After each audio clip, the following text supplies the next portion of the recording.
I'm Ruben+West, and I'm excited to be here on this Change the World Summit. Now, here's what I know. In order to change the world, we have to start with ourselves first. And so I want to talk to you about that change. I want to ask you a question. I want you to think about a time where there was some kind of change you wanted to make, some kind of adjustment that you wanted to make, and then for some reason you didn't take action. I believe we've all done that, and I know that I've been guilty of that very same thing.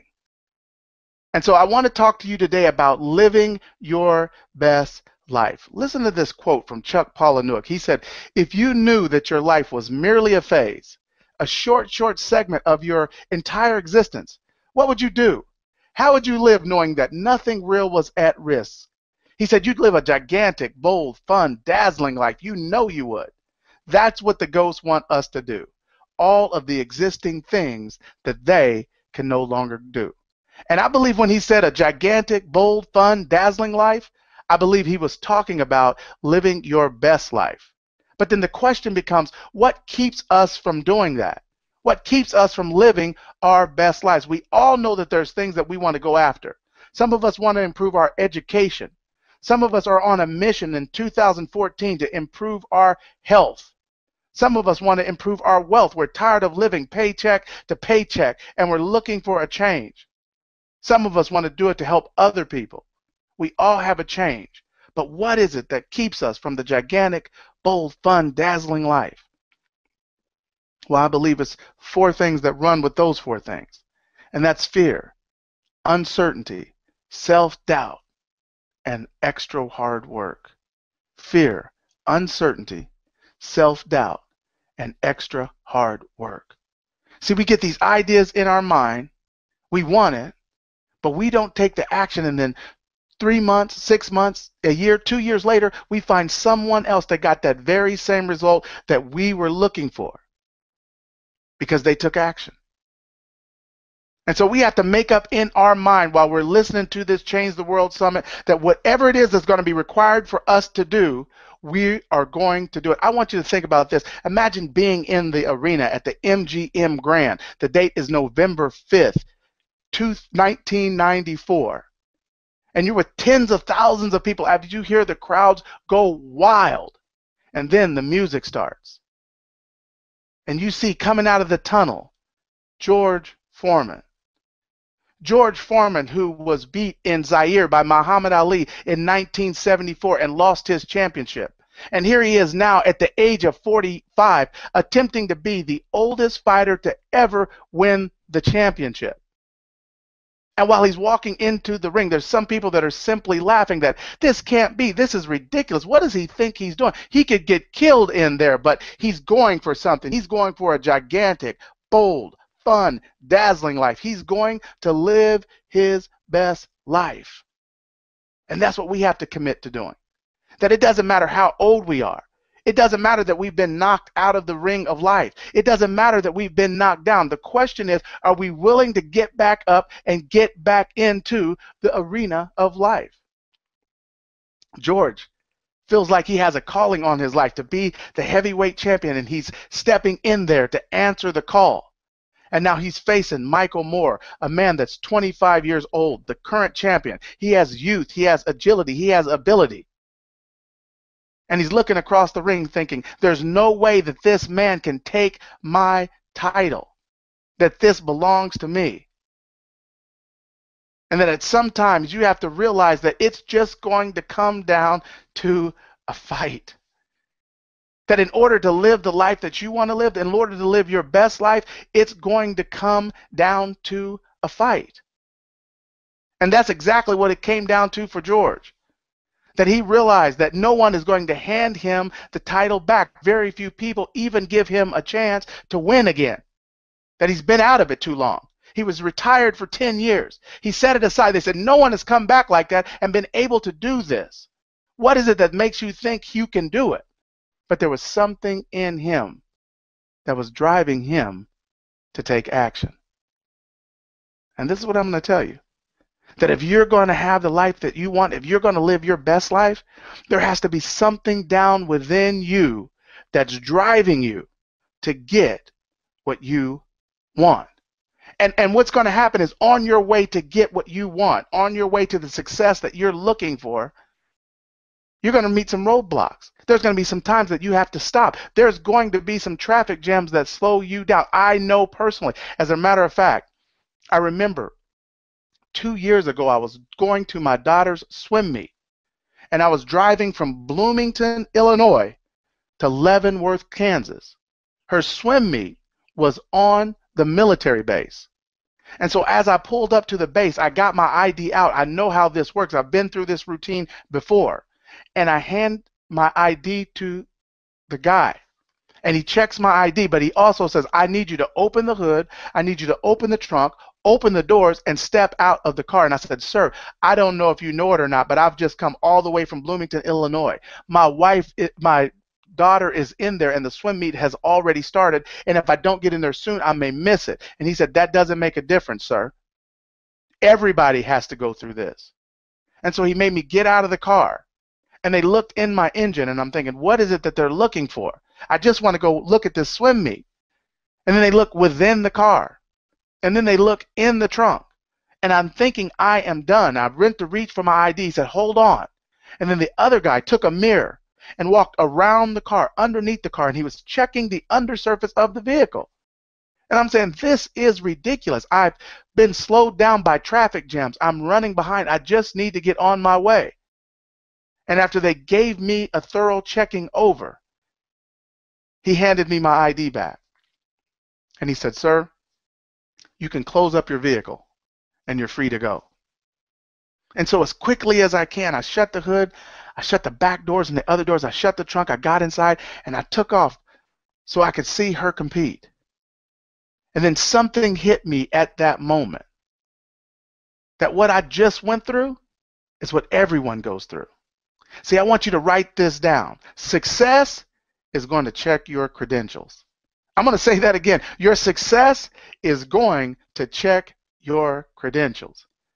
See, there's going to be times in life where you're going right on your way, and when you almost get there, somebody's going to ask you to stop, and it's going to be success. And what are they looking for? They want to see how serious you are. They want to look in your hood. They want to see what's driving you. What is your motivating factor? Success is going to check your credentials. And then they're going to say, hey, wait a minute. Let me see what's in your heart. Let me see how bad do you really want it. Are you going to accept this no? Are you going to accept the fact that someone told you that you couldn't go back to school because you're too old now? Are you going to accept the fact that you can get back into the job market because now you're competing with people that are younger than you and they don't have the same ailments and issues that you have? Are you going to accept that fact, or are they going to be able to look into your heart and find something in there that's going to push you even when you don't feel like moving? And then success is going to tell you to open your trunk, because they want to know what baggage you're carrying. Because here's what I'm going to tell you. In order to get past the checkpoint, there's certain things that are not going to allow you to bring in. That procrastination can't go into the success point. It can't go. That fear, you got to set it aside. You can't bring it in here. That running with the wrong people, it's not going to work. There's some people that are not going to be able to let you pass the checkpoint. Success is going to check your credentials. And now imagine, if you will, you're watching this fight going back and forth, back and forth. George Foreman is fighting the fight of his life. He wants to win the heavyweight championship of the world again, and it doesn't make sense. And what's happening at this moment is he's in a battle. He's being tested. What's happening at this moment? Success is checking his credentials. But he's not stopping. He's keeping swinging. He's keeping the action going. Here's what I know. Doubt reduces action, but action reduces doubt. I'm going to say that again. Doubt reduces action, but action reduces doubt.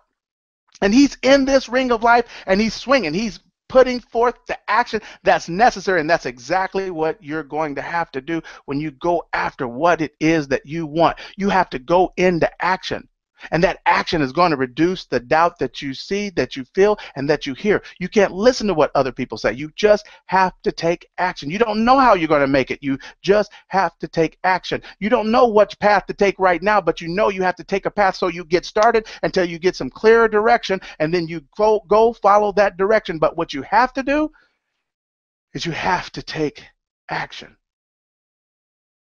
And so now George is in there swinging in the fight of his life. And success is checking his credentials. And when they look in his heart, they understand why he wants this success. They understand why, because he had a taste of the championship. He used to be a champion, and then in one day he lost it. And now it's been bothering him and plaguing him, and he's stepping back into it again to wonder, can I taste this success again? And there's some of you who have been in the job market and you've gotten booted out, and you're wondering, am I going to be back in this market again? There's some of you who started in school, but because of trials, tribulations, things that we face, we got put out, we had to drop out, we had to set out. But there's something that's going to test you to see, am I going to get back in this again? There's those of us who are working on our relationship, and we've had separations, we've had periods apart, and now we're questioning ourselves, can we have it back again? Success is checking your credentials. And George, in the midst of this fight, they understood his heart. They understood his will. They understood why he wanted to do it. But what no one could really get is they couldn't understand it. What is it that can make a guy think that at the age of 45, something that's never been done before, that he could come into this ring and take on this challenger when he's been out of boxing for 10 years? They wanted to know what made him think that he can do it. And here's what they did not know. That for the 10 years that he was out of boxing, the 10 years that he was retired, he became a minister. He was a preacher. And he spent his time and his days encouraging other people to go after what they want. He told them, hey, you can have the relationship you want. And he told someone else, hey, you can have the business that you want. You have to go after it. He said, hey, it's going to take some hard work. You're going to have to go through some tough times. But if you want it, you can have it. He told them that they could, through faith, get what they wanted. But what was happening? What was happening while he was telling them what they wanted they could have was something was happening to him. You know, I've heard that if you help enough people get what they want, that you can get what you want. And as he was spending time speaking positivity into all of these people's lives, something was changing in his life.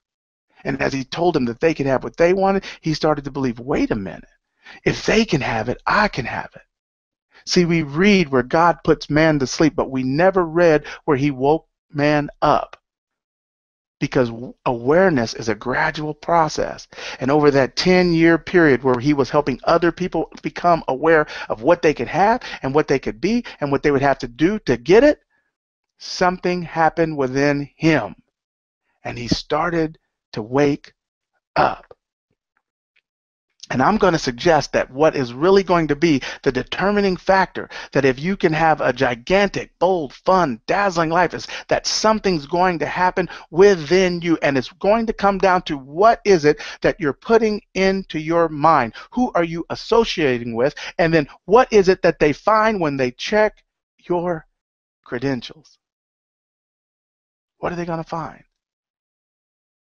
And so now Foreman, in the fight of his life, he's flashing his credential badge. He's battling back and forth. He's being tested. They want to see how bad does he want it. It's going back and forth. And now his opposition, Michael Moore, is swinging on him and he's hitting him. And this youth and vigor is going after this wisdom and commitment, and they're testing him back and forth. And now Mike is going round after round, and after 6 rounds they had every card winning that Michael Moore was winning, and then it went into the 7th round and the 8th round and the 9th round. They're still battling back and forth, and people are saying, look, it's too late. Why don't he stop taking this punishment? He's just getting hit too many times. It's not smart. He should just quit. But he didn't quit, and he came out in the 10th round, and he keeps getting hit, but he's still fighting back. Some people have doubt, but not him, because he's using action to overcome doubt. He's going back again and again. There's something in his mind that's telling me, if you want it, you can have it. There's something in you that's saying, wait a minute, if you want to improve this relationship, you can go for it. You don't have to listen to what they said. There's something in you that's telling you that if you want to improve your health, you just have to make the commitment to do it. That everybody's not going to see it, everybody's not going to believe it, but it's up to you to believe it. Faith is for you, and the highest form of faith is preparation. And George said, I may be taking hits, I may be going hard, but I'm not getting knocked down, and I'm prepared. The highest form of faith is preparation, and he was prepared, and he was going right and left, back and forth, and then all of a sudden, bam! He threw a right cross, and Michael Moore went down. I want you to say breakthrough moment. See, that's exactly what happens when you go back again and again and again, and you're going after what you want, and you're willing to pay the price. Larry DeAngie said success never goes on sale. You always have to pay full price, up front, and in advance. And George Foreman had paid the price, and in that moment, bam, it was a breakthrough moment. And Michael Moore hit the ground, and the crowd went wild. And all of the people who said he couldn't do it are starting to think, wait a minute, could this really be? All of the people who told him that he was too old, that he wouldn't make it, that he couldn't last, that he's not the man that he used to be, all of these people are starting to think, wait a minute, he's doing it. See, he didn't listen to what they said. He went with what was in his heart, and that's what you're going to have to do. And as he looked over at Michael Moore laying on the ground, he stepped back, put his arms on the rope, and it was almost like slow motion when the referee counted. 1, 2. See, it didn't matter what they said to him. He didn't have to listen. And it doesn't matter what they say to you. You don't have to listen. 3, 4, that he set aside fear. He set aside uncertainty. And that you could do the same thing as long as you commit to getting what you want. 5, 6, that success was looking him in the eyes and saying, let me see, sir, I need to check your credentials. And you're going to have to show your credentials. 7, 8, he set aside the self-doubt. He put in the hard work. And that's exactly what you're going to have to do. 9, 10.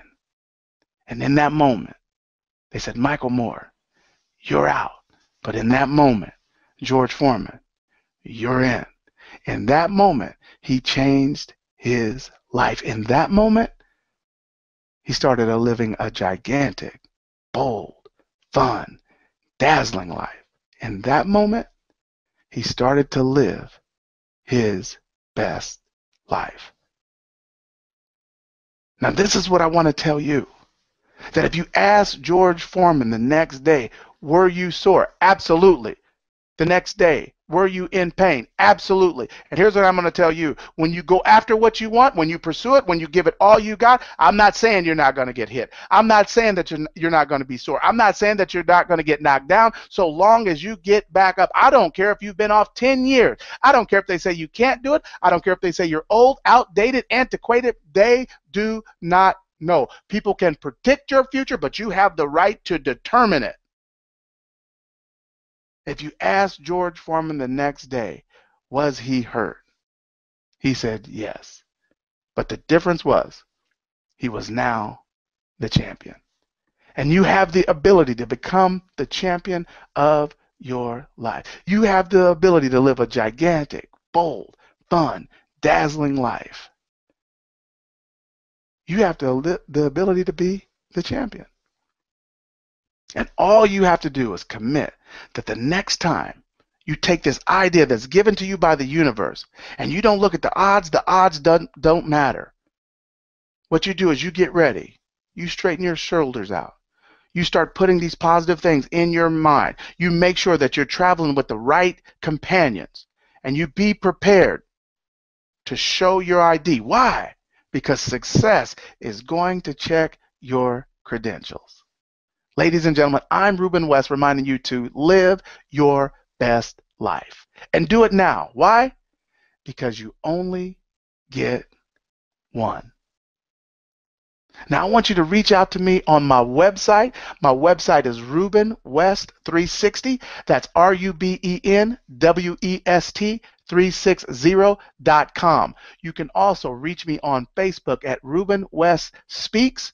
That's Ruben West Speaks on Facebook. And then I want you to go check out my new book. It's called Change One Thing. You can find it at Change One Now. That's ChangeOneNow. ChangeOneNow.com. And I want to help you go from living the good life to living your best life. Thank you.